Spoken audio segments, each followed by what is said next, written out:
Alrighty, so we're recording. 3, 2, 1, clap. Hello, Chuggalos. It is day 6 of the Great Calendar Project. Before we get started, listen, we have to have a talk. I can't help but notice, and it's slightly killing me inside. Listen, not to yuck yums or whatever, but y'all should be drinking beers out of glasses. It is a better experience for you. The beer is going to taste better. You're going to smell more of it. And you're going to burp less. And, that's that. If you don't want to, cool. You do you. But beer tastes better out of a glass. So today, very, very, very excited about this one. This is Masthead Brewing Company out of Cleveland, Ohio. This is their Life Cycles bourbon barrel-aged barley wine. English-style barley wine, but more like an American English-style barley wine, but not an American-style barley wine. We can get into the weeds, I suppose, right? That sounds fun. No assholes beyond this point. Don't come in if you're a piece of shit. Reason number one that beer tastes better in a glass is because all the carbonation that's in there is kind of locked in to the liquid right now. And when you pour it into a glass, you agitate it, you release carbonation. That's where that head comes from. And not only are you releasing carbonation, you're also releasing aromatics because the carbonation brings up the aromatics.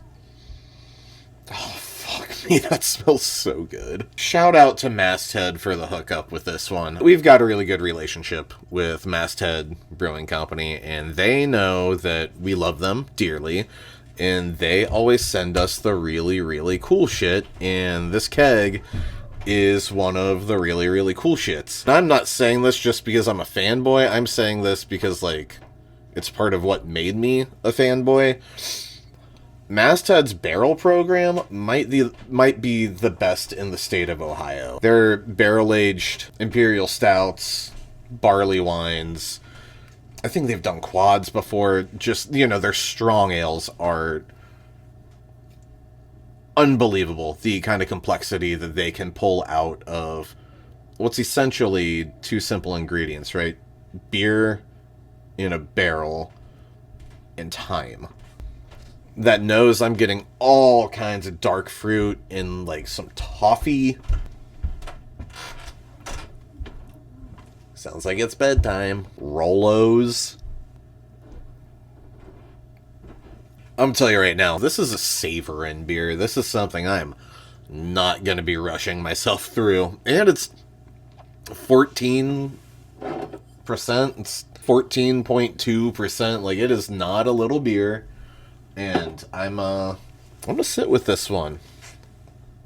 Let's get into the weeds of barley wine and why I think that it is about time to add a tertiary barley wine style. Barley wine is a very traditional English style of beer. Very, for the time, very full-bodied, very high alcohol, but when I say high alcohol, I mean Thomas Hardy's is maybe the most classic example of English barley wine, and I think that sits at 11.5%, somewhere in there, and that is huge, especially for when these beers were coming out.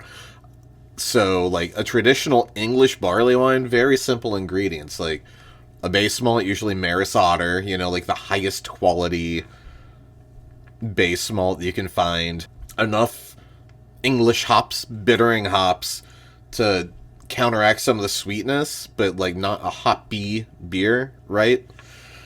And if you're getting fancy, maybe a little specialty malt, but I mean, really, a proper English barley wine should be a very easy recipe, ingredient wise, and you want to mash it at higher temperatures to extract sugars that are going to provide body and sweetness that won't ferment out quite as much. That's how you get a nice full body. And then you want to boil the shit out of it for a very long time. And that's, your basic traditional for hundreds of years English barley wine. Now, Americans saw the barley wine eventually and were like, hey, let's make that. And I blame Sierra Nevada for this one, who, bless up, OGs, love Sierra Nevada. But Bigfoot is their barley wine. That's their American-style barley wine, where they said, we're going to do that, but we're also going to put some crystal malt in it, and we're going to hop the bejesus out of this thing. And the end result is I apologize to any, like, American barley wine fans. In the Barrel House, we don't recognize American barley wine as a style. I call it an American strong ale because it's such a fucking bastardization of barley wine. To me, an American barley wine tastes like a double IPA that has way too much malt in it. But that's what the American barley wine was for the longest time, and still is, right? You look at breweries like Sierra Nevada's Bigfoot, Duck Rabbit's barley wine, even Three Floyd's Behemoth. All of those are just extra malty double IPAs that, like, have too much body to be a double IPA. And, you know, a high alcohol, sure, but, like, that's not a barley wine. So now, to tie this all together, we have American breweries brewing their takes on English-style barley wine, which are more malt-forward in that kind of, you know, I'm going to be drinking Rolo-dominant flavors. But that's not... I wouldn't call that an English barley wine. I think that it's time to introduce the American English barley wine. To where, you know, it is very malt-forward. It's going to be a deeper color. It's going to be as gigantic as you can get it. I mean, 14.2%, that's a big beer. To where it's more under the influence of English barley wine, but as Americans, you know, go big or go home, that's our shit. You kind of take it to the next level. So when I think about, like, incredible examples of American English barley wine, I think about the type of stuff that Masthead is doing with this Life Cycles, or maybe their, you could argue, the Evolution Chamber series. I think about breweries like Jackie O's, their Brick Kiln, killer American English barley wine. Anchorage, A Deal with the Devil, which we have an Anchorage bottle in the set. It's not one of the crazy barrel-aged ones. God, they're so expensive. But those I would consider in the American English barley wine category. Not an English barley wine, because it's fucking not. Not an American barley wine, because those are awful. And that is a hill that I believe I will be dying on. So thank you for tuning in. Super massive body, very full-bodied, tons of residual sweetness, and flavors that are giving me, like, caramel.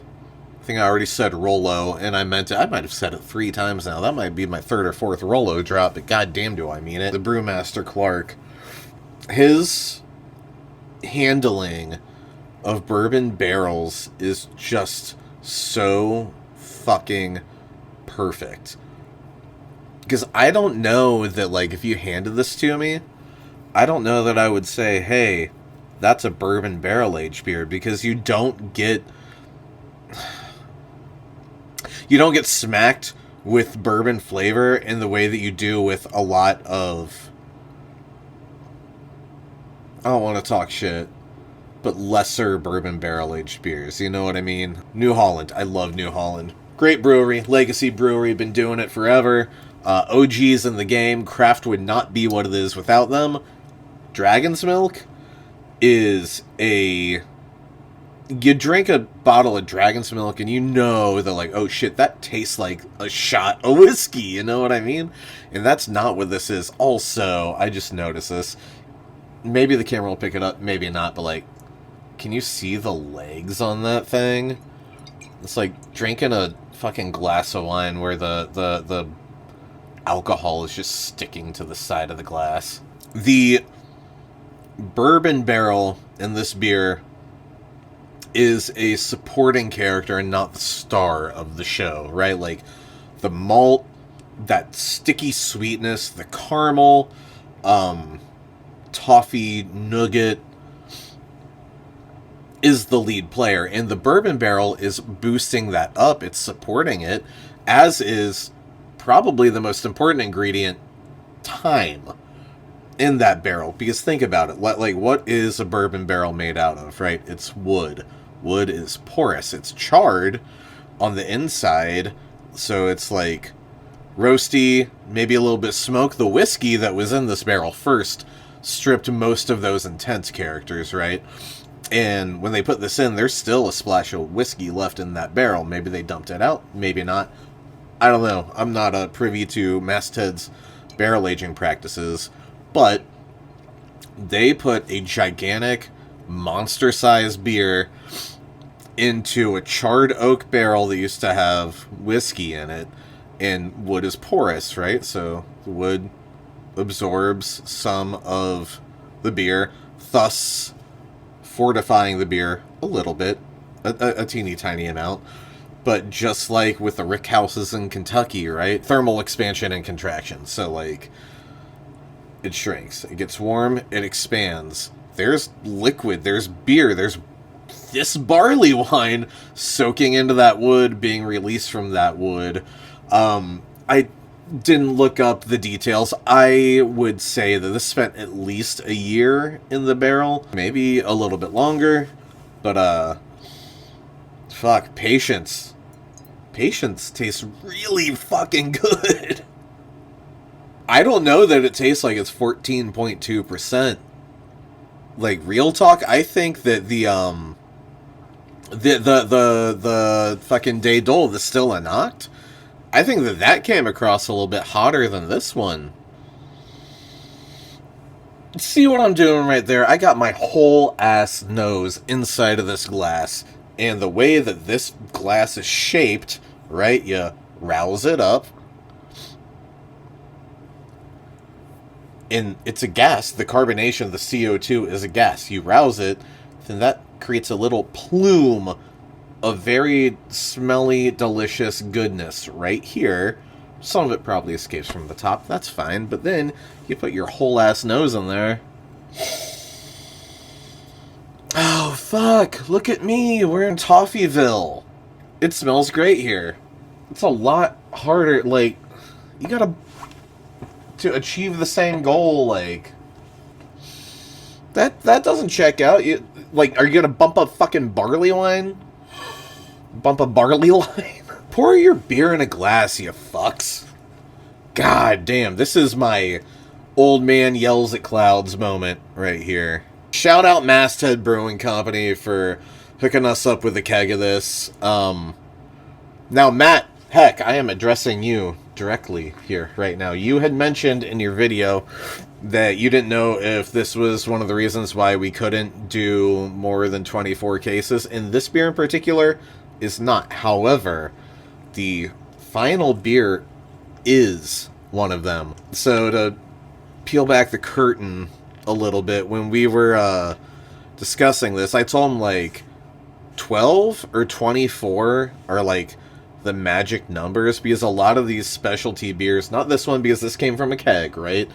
But the Sun Killer, the Vanilla Sun Killer, which is the final beer of this whole thing, that was the beer that both me on my original thing and Sphil decided should be the last beer. It's the grand finale, right?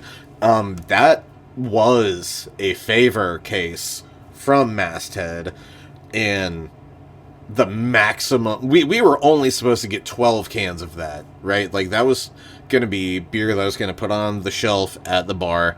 I pulled a favor to get another 12 because I thought it was very important to have, like, the best of the best in this calendar.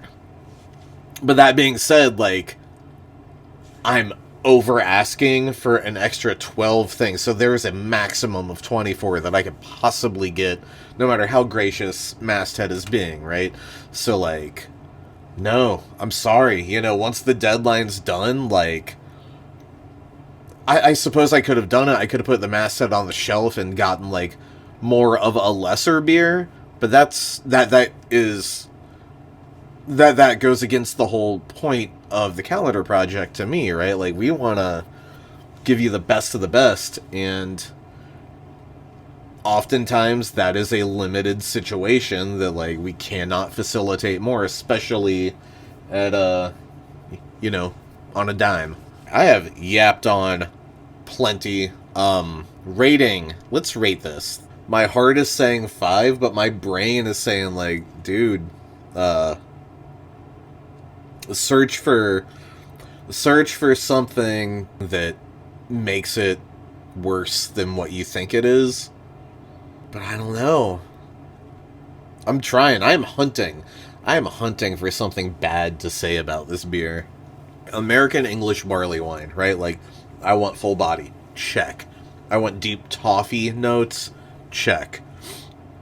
I want it to be thick and viscous in like a fucking stick to your bones type of beer. Check. I don't want it to be overly bitter or hoppy. I want it to be a malt-dominated monster. Check. Like, I don't know. It's checking all the boxes. I have nothing bad to say about this. I'm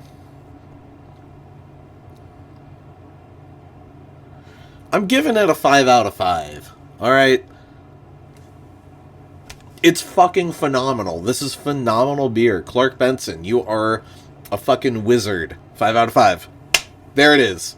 Calling it.